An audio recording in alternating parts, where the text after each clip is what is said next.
कीर्ति बहुत बहुत बधाई आपको, पारो को जिस तरह से इंटरनेशनल लेवल पे और हर जगह प्यार मिल रहा है। थोड़ा सा मैं उस फिल्म के बारे में जानना चाहूँगा। What the film all about?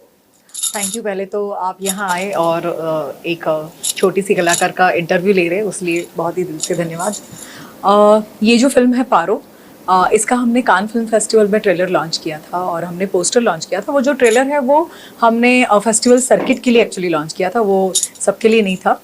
But इतनी सराहना मिली और लोगों ने इतना अप्रिशिएट किया उसको। वो जब हमने ट्रेलर लॉन्च किया तब that trailer launch by queen mother, जो अफ्रीका से है और जो यूएन में अफ्रीका को रिप्रेजेंट, वो यूएन में अफ्रीका को रिप्रेजेंट करती है। एंड उन्होंने अभी तक 2 से 3 लाख स्लेव्स को पुनर्जीवन दिया है, वापस उनको स्लेवरी से बाहर निकाला है। तो उन्होंने इस 78 ईयर की औरत जो आई, उन्होंने ट्रेलर देखा और उन्होंने वो ओपन मैंने लॉन्च करने से पहले वो ट्रेलर नहीं देखी थी। वो जस्ट आए, मेरी जो एग्जीक्यूटिव प्रोड्यूसर है प्रिया सामंत जी, उन्होंने उनको बुलाया था और उन्होंने जब देखा, she cried and she said it's such a important film for the world and this film has to come to United Nation. और इसका यूएन में एक शो कराऊंगी, ये मेरी जिम्मेदारी है as a woman to support this women oriented such a strong film. तो मुझे बहुत अच्छा लगा। और जो पोस्टर लॉन्च था वो डॉक्टर हिंदुजा जी, उनके हाथ से पोस्टर लॉन्च हुआ था। तो मुझे ऐसा लग रहा है कि फिल्म आने से पहले ही बहुत सारे लोगों को सिर्फ पोस्टर बात कराए। आपने अगर मेरा फिल्म का पोस्टर देखा, जो अभी तक मैंने नहीं बाहर निकाला, और एक औरत, उसके गले में टैग है कितने रुपए की है, और गधा, बकरी, घोड़ा, ऊंट, उनके सबके गले में टैग है और उनके प्राइजेस लिखे हैं और उसमें औरत कितनी कम प्राइस की है वो बताया गया। तो that is what the poster, जो पोस्टर ने अवार्ड कर दिया था कान फिल्म फेस्टिवल में। कंग्रेचुलेशंस। और इंटरनेशनल नेशनल भी इंटरनेशनली बहुत प्यार मिल रहा है आपको। फर्स्ट ऑफ ऑल मैं जानना चाहूँगा पारो के बारे में, इस पिक्चर के बारे में आपके मुंह से पूरी तरह से क्या है ये पारो? पहले तो पारो सुनने के बाद हर किसी को लगता है कि देवदास की पारो, बट ये देवदास की पारो नहीं है। ये एक एक औरत के बारे में हम बात नहीं कर रहे, ये लाखों औरतें हैं और लाखों औरतों के बारे में ये फिल्म है। ये फिल्म ब्राइड स्लेवरी के बारे में है, ये फिल्म चाइल्ड मैरिज के बारे में है, ये फिल्म स्त्री भ्रूण हत्या के बारे में है, ये फिल्म जेंडर इम्बैलेंस के बारे में है, ये फिल्म वायलेंस अगेंस्ट वुमेन के बारे में है। तो बस ऐसा समझे कि नारी शक्ति के बारे में बताने वाली ये फिल्म है। मैंने कैसे पोस्टर देख सकता हूँ उसमें ब्राइड ऑन से उसमें कई जानवरों के साथ और हमला किया है। हाँ तो इसके पीछे थॉट प्रोसेस या फिर क्या स्टोरी, क्या थॉट प्रोसेस रहा था पूरे दौरान ये शूट के? एंड इसको शुरुआत के दौर से आना चाहूँगा मैं इस चीज़ के बारे में। आप ये जो ये पोस्टर देख रहे हो, पोस्टर देखने के बाद ही आपको पता चल रहा होगा कि गधा, ऊंट, गाय, बकरियां, ये सारी ज़रा महंगी है औरत से। एक औरत इज़ लाइक थोड़े कम पैसे में कोई भी खरीद सकता है। ये कहानी मेवात की है और this is not like a story कि स्टोरी टेलिंग हम कर रहे हैं। ये सचमुच जो हो रहा है इंडिया में, मेवात में, उसके बारे में है। और अभी ये सिर्फ मेवात तक सीमित नहीं है, ये पूरी भारत में एक कैंसर की तरह पसर रहा है, वहाँ फैल रहा है। तो उसके बारे में ये फिल्म है। ये एक कस्टम है पारो। तो मेवाती भाषा में पारो यानी बाहर वाली, उनको और एक नाम है मोलकी। ये एक ऐसी दुल्हन है, ये एक ऐसी बीवी है जिसे पति का नाम नहीं मिलता, ना पति की सिंगल रुपी प्रॉपर्टी मिलती है। तो ये जो फिल्म है, इस फिल्म से हम बता रहे हैं कि जो वेश्याएं हैं वो ज़्यादा लकी है देन पारो। यानी ये बोलते हुए मुझे बहुत तकलीफ़ हो रही है, बट ये सच है। क्योंकि जब कोई वेश्या बहुत ईमानदारी से काम करती है, बहुत, यानी वो उसको भी एक समाज में आज एक स्थान है, पारो को नहीं है। उनके बच्चों को वो पढ़ा सकती है। वेश्या जब वो बिज़नेस करती है तो उसके हाथ में पैसे आते हैं, अपने बच्चों को पढ़ा सकती है, उसके बैंक अकाउंट खुलते हैं। लेकिन पारो एक बीवी रहती है, तो बीवी की कोई भी सर्विस को हम पैसे नहीं देते। बीवी बीवी होती है और उसके अनेक सर्विसेज होती है, और ये तो खरीदी हुई है, तो ये प्योर स्लेव है। So this film is about bride slavery and that is what I can say. So basically, ma'am, you told about that bride sale. जो आपने पहली बार इस कॉन्सेप्ट के बारे में सुना and तो how did you connect with this story and this whole concept? Actually 2013 में मैंने 2013 की एक डॉक्यूमेंट्री मैंने देखी थी बीबीसी न्यूज़ चैनल और अल जजीरा ने बनाई हुई, और मैं थोड़ी शॉक हो गई थी. ये डॉक्यूमेंट्री मैंने 2015 में देखी थी and I was so shock कि ये भारत में हो रहा है और ब्राइड स्लेवरी कि आप खरीद सकती हो, आप बीवी खरीद सकते हो. तो मैंने उसके ऊपर रिसर्च किया, मैंने लोगों तक पहुंचने की कोशिश की, लेकिन बहुत मुश्किल था क्योंकि ये जो चीज़ है ये समाज में बहुत अंदर है, दबी हुई, बाहर नहीं है. बाहर से आप देखोगे तो आपको सब कुछ अच्छा अच्छा दिखेगा, लेकिन अंदर ये चीज़ है.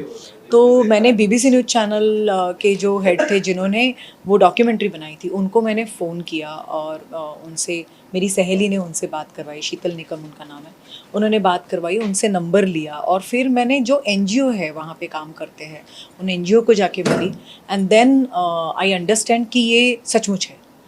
तो मज़े की बात ये मैं बोलती हूँ कि मुझे ना भारत में 2 जगह पे ऐसे बताया गया कि पुलिस मना है, और वो एक जगह है गढ़चिरौली जो महाराष्ट्र में नक्सल एरिया है, और दूसरा था मेवात, जहाँ पे मुझे बताया गया कि अगर आप पुलिस को लेके जाओगे तो आपको किसी भी तरह की सहायता नहीं मिलेगी. तो मैं पत्रकार बन के गई थी. पहले तो अकेली जाने वाली थी, थोड़ी सी हिम्मत करती हूँ मैं हर जगह पे घुस जाती हूँ.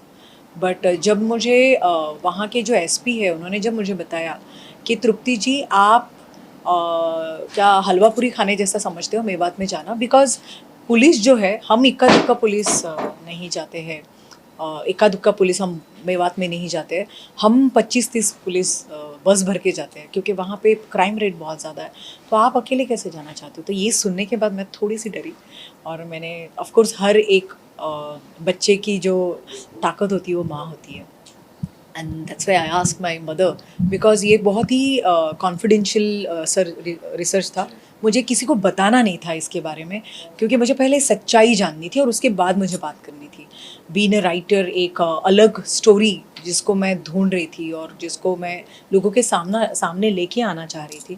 तो मैंने मेरी माँ को पूछा कि क्या आप मेरे साथ आओगे, और वो मेरी माँ है, मुझसे ज़्यादा शूरवीर है वो.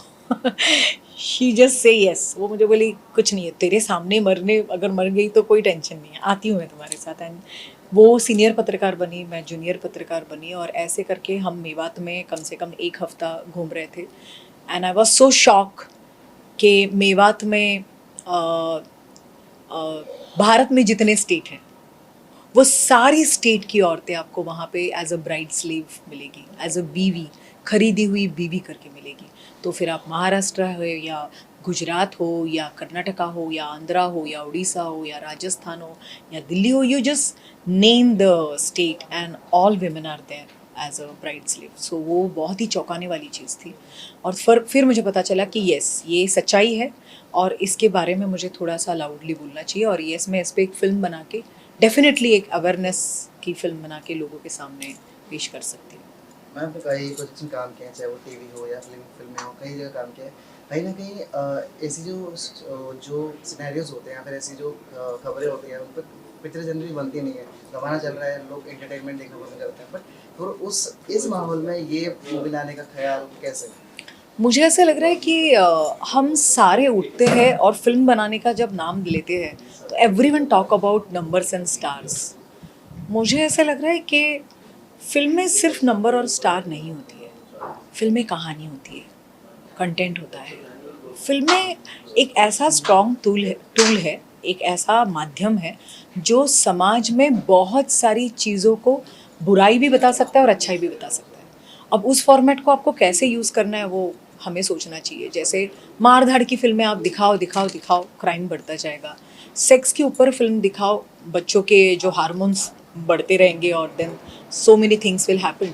सो it's our duty as a film maker कि हम क्या बना रहे हैं और हम समाज को क्या दे रहे हैं. मुझे ऐसे लग रहा है बीइंग अ फिल्म मेकर, एक औरत करके फिल्म मेकर, मुझे ऐसे लग रहा है ये मेरी रिस्पॉन्सिबिलिटी है कि मैं समाज को क्या डिलीवर कर रही हूँ. तो बस इसलिए मैं ऐसी फिल्में बना रही हूँ. Everyone has their own choice, और ऐसा ज़रूरी नहीं है कि हर फिल्म ये सब कुछ तो मैसेज ओरिएंटेड होना चाहिए. लाइक आप अगर मदर इंडिया से लेके आप अगर मुन्ना भाई MBBS तक देखो, तो गांधीगिरी भी तो आई ना समाज में। बच्चों में गांधीगिरी आई, बच्चों में लाइक मदर इंडिया कुछ और देके गई, तो like we have several film like that.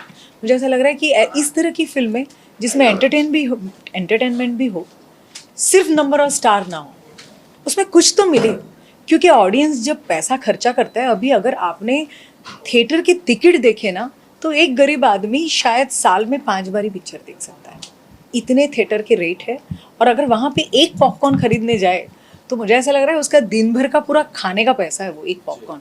तो अगर ऑडियंस अपने जेब से पैसा खर्चा करके थिएटर तक पहुंच रहा है ना, तो उसका हक है कि वो जब उस थिएटर से बाहर निकले तो वो साथ में कुछ तो लेके निकले, रोए, हंसे, एंटरटेनमेंट उसको मिले, कुछ तो लेके निकले। सिर्फ आपके स्टार और नंबर्स को लेके जिसमें कुछ कंटेंट नहीं है, तो ऐसा अगर हम करते तो हम शायद उनके साथ गलत करते हैं।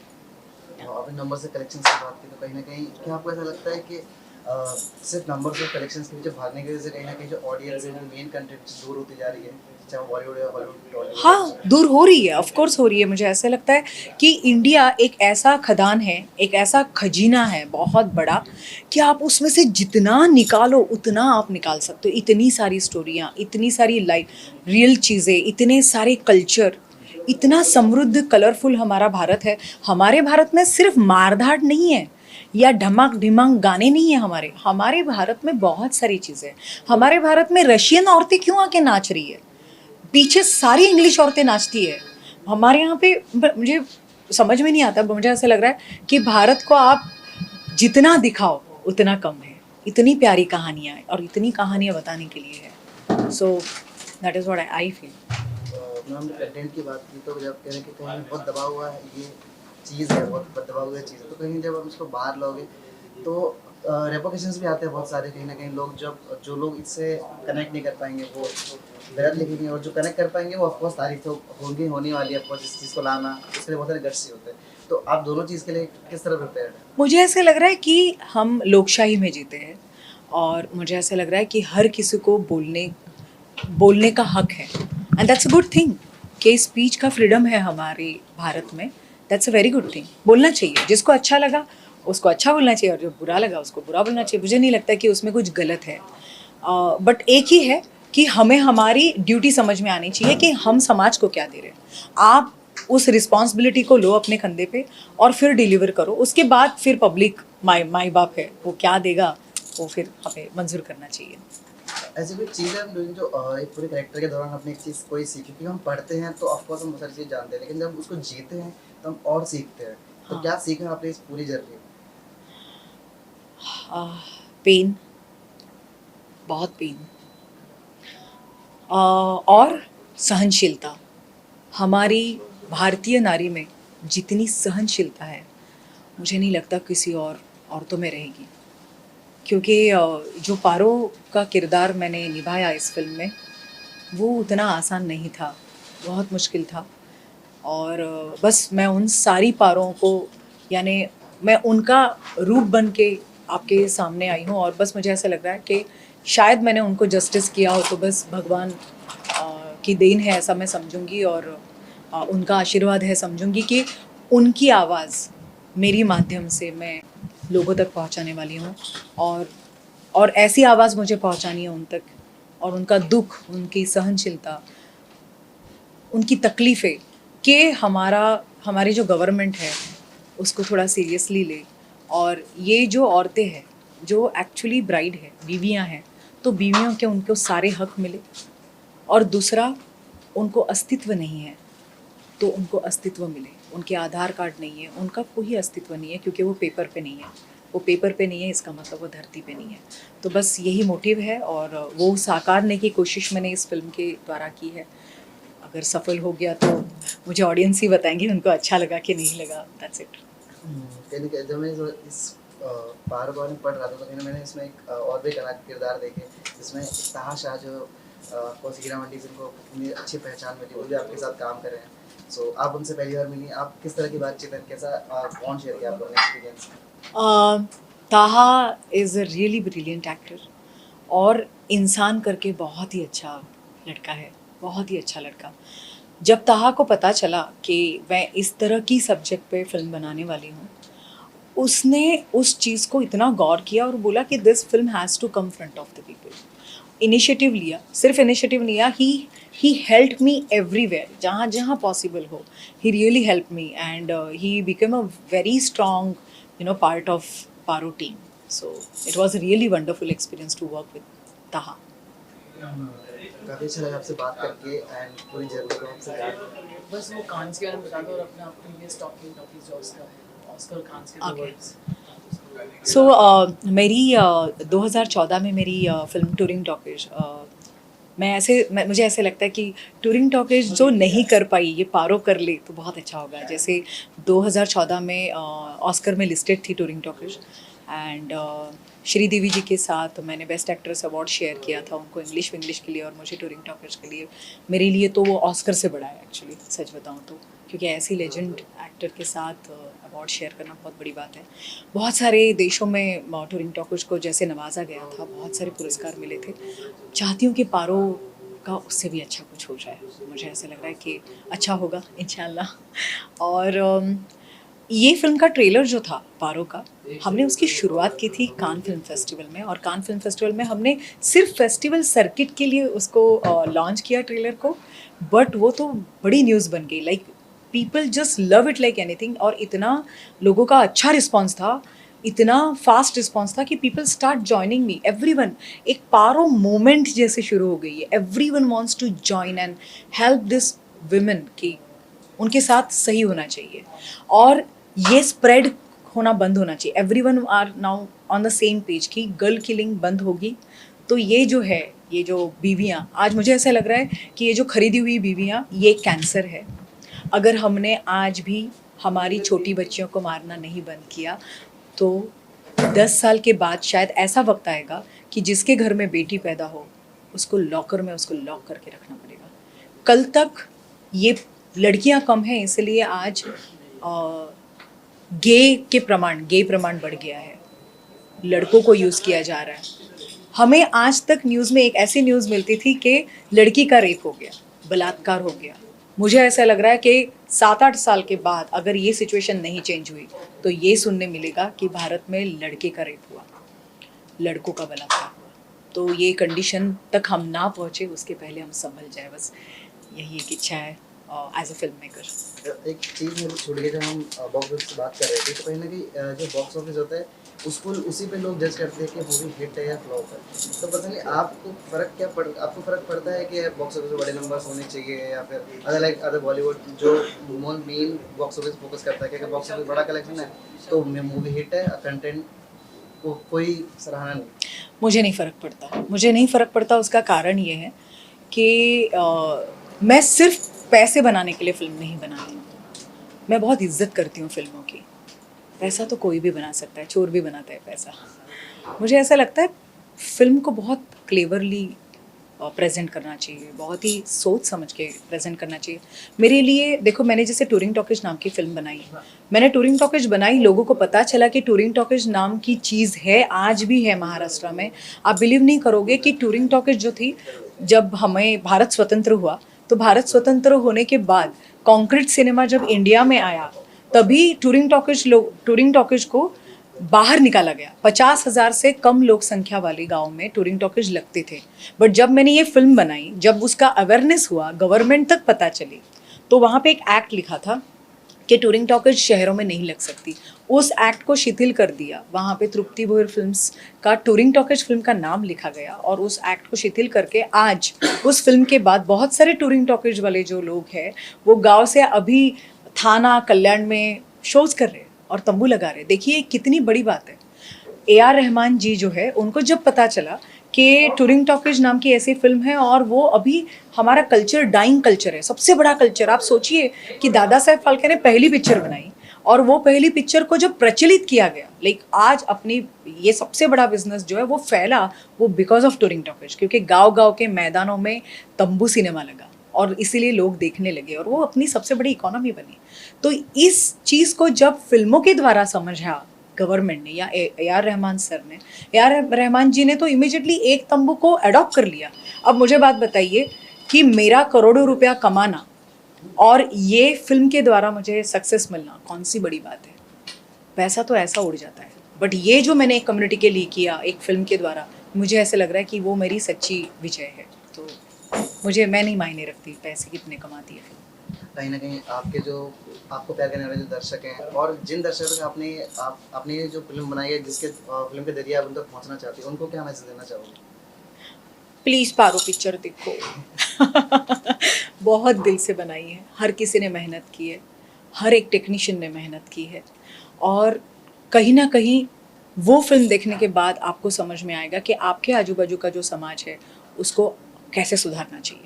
मुझे ऐसा लगता है कि ये फिल्म बहुत ज़रूरी फिल्म है हर एक औरत के लिए और हर एक समाज के व्यक्ति के लिए। प्लीज़ देखिए। Thank you so much. Thank you.